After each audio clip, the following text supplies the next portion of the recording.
I want you to stop whatever you're doing right now.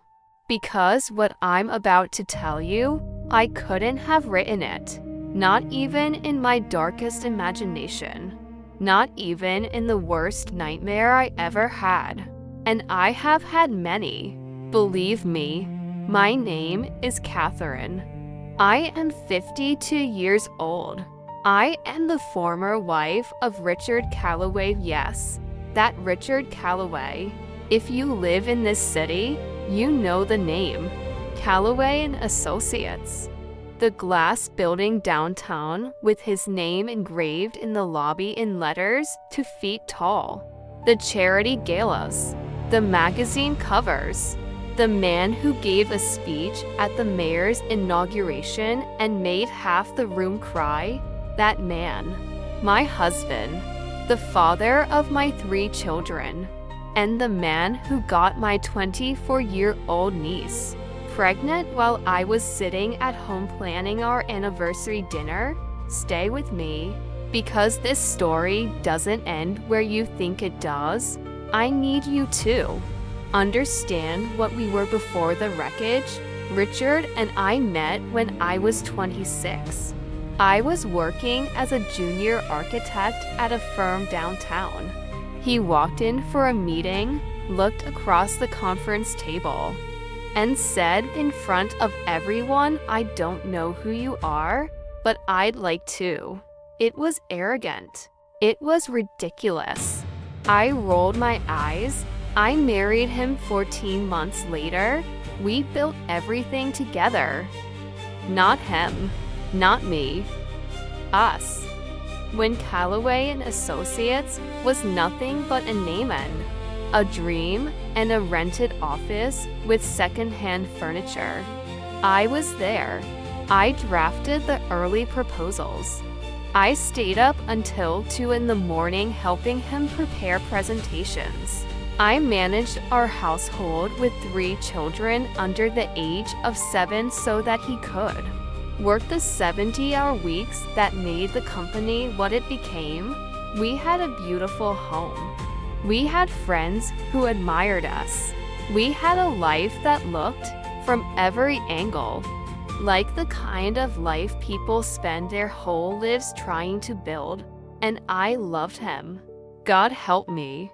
I loved that man completely. My niece's name is Vanessa. She is my younger sister's daughter. My sister Elena raised her alone after a difficult divorce, and I helped. Of course, I helped. That's what family does. I paid for Vanessa's college application fees. I wrote her a recommendation letter. When she got into the university program she wanted, I threw her a party at our house. She called me Aunt Kate. She sat at my kitchen table. She played with my children. I trusted her the way you trust family, without thinking, without conditions. The way you trust someone who has eaten your food and slept under your roof and told you she loved you. I was a fool. It was my oldest son, James, who first noticed something was wrong. He was 19, home from college for the summer, and one evening he came to find me in the garden, sat down beside me and said, very quietly, "Mom, I need to tell you something, and I need you to promise me you won't fall apart." I promised.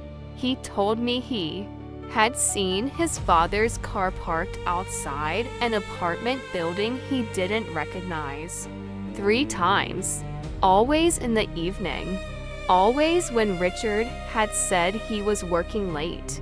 I told myself it meant nothing. I told myself Richard worked with dozens of people. Sleeping, I started paying attention to things I had never paid attention to before. The way Richard held his phone face down on the dinner table. The way he showered the moment he walked in the door. The way he laughed differently when Vanessa's name came up in conversation, too quickly, too casually, like a man who had rehearsed it. 3 weeks later, I found out the truth, not because he told me. He never would have told me. I found out because Vanessa told my sister Elena.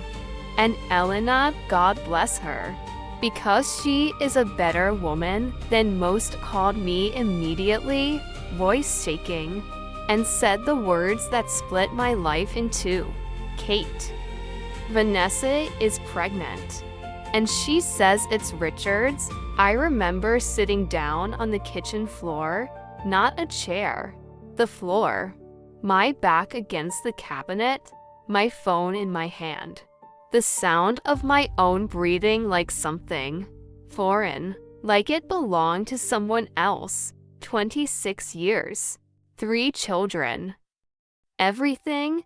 He wasn't working late. He was with my niece, a girl I had helped raise, a girl who had been in this house, at this table, in front of my children, while this was happening. While she was carrying his child, I did not scream. I did not throw things. I am not that kind of woman. I called my attorney. Her name is Patricia Howe. She is 61 years old, small, silver-haired, and absolutely terrifying in a courtroom.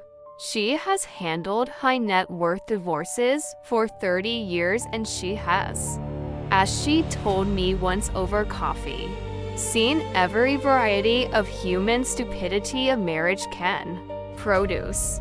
When I sat across from her and told her everything, she listened without blinking. When I finished, she folded her hands on the desk and said, "Catherine, do you want to survive this, or do you want to win?" I said, "Patricia, I want both." She smiled for the first time. "Good.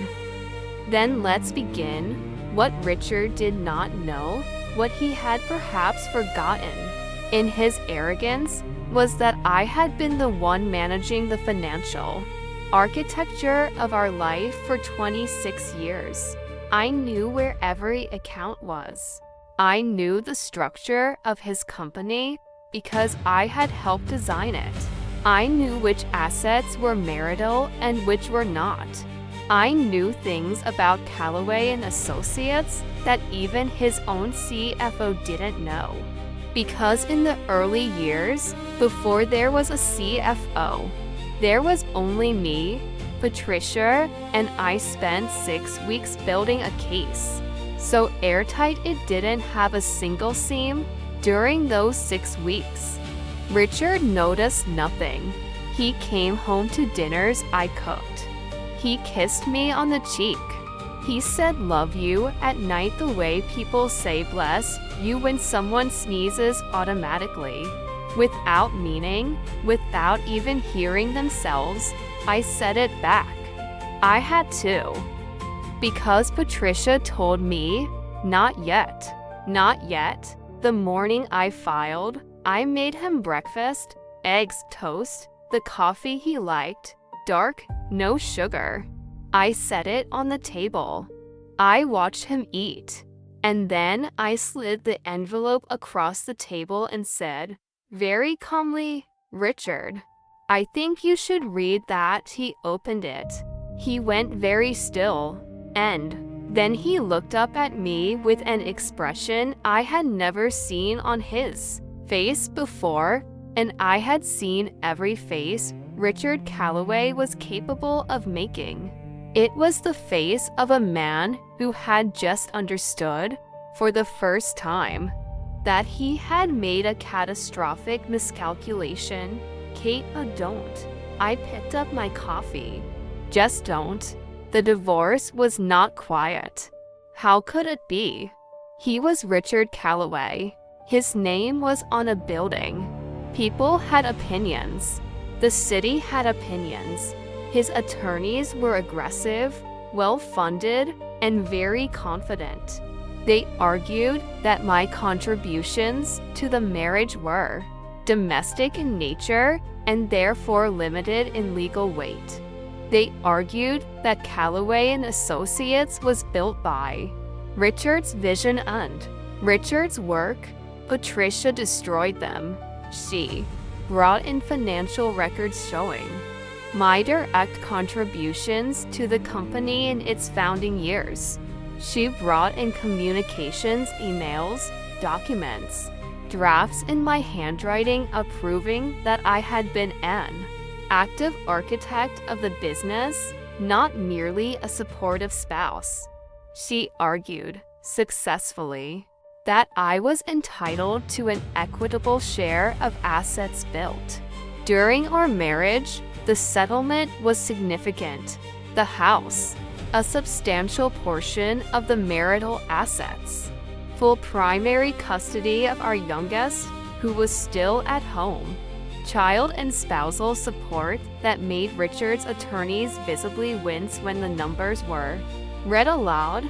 But that's not the ending. That's not the part that Karma wrote. Vanessa had the baby. A boy.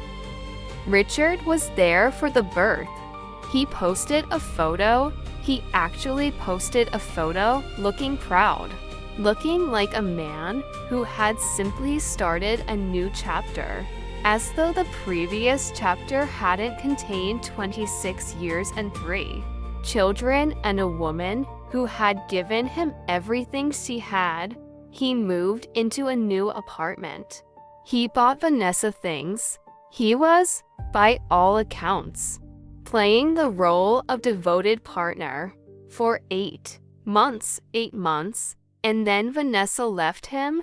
She didn't leave quietly. She left the way a 24-year-old leaves when she realizes she has traded her youth for a 53-year-old man's midlife crisis, and the reality of that bargain is finally visible in daylight. She left, and she took the baby, and she hired her own attorney, and she filed for child support. Richard, who had just finalized a divorce settlement and had restructured his finances significantly, now faced a second set of legal obligations: child support, custody hearings, a second attorney's fees. His company began to show the strain. Two major clients left. There were rumors, and in this city, rumors have consequences about instability, about distraction, about leadership that had lost its focus. The glass building with his name on it is still there, but Richard Callaway's name means something different now when people say it. I heard all of this the way you hear news about a distant country, with a kind of detached clarity, not satisfaction, exactly. Something quieter, something that felt like the world correcting itself. My youngest graduated high school last spring. I sat in the front row with James and my daughter Sophie, and when they called her name, I cried in the way you cry when something is purely, uncomplicatedly good. Richard was in the back. He waved when he saw me. I nodded. That was enough. I have started a small architecture consultancy. My own. My name on the door. Nobody else's. It is not a glass building downtown. It is a quiet office on the 4th floor with large windows and good light and the sound of the city below. And every morning, when I walk in and sit down at my desk, I feel something I did not feel for the last several years of my marriage. I feel like myself. I am telling you this story not because I want your pity. I don't need it. And not because I want you to hate Richard or Vanessa. Hate is heavy, and I have put mine down. I am telling you this because somewhere out there is a woman or a man is sitting in a kitchen they've built, in a life they've constructed piece by piece, feeling something is wrong, but not yet knowing what. feeling the ground shift, but not yet understanding why. To that person, I want to say, trust what you feel. Act before they expect you to. And understand that the people who betray you are not doing it because you weren't enough. They do it because they are not enough. They were never enough for the life you built with them. The truth always surfaces. Every time. Without exception, Richard thought he was rewriting his story. He was just ending it, and mine. Mine is still being written, and for the first time in a very long time, I am the only one holding the pen. If this story stayed with you, if it reminded you of someone who deserved better, someone who found their way back to themselves, share it. Because stories like this are real. They happen every day. And the people living them need to know they are not alone. Welcome to Karma's final word. Justice always finds a way. Always.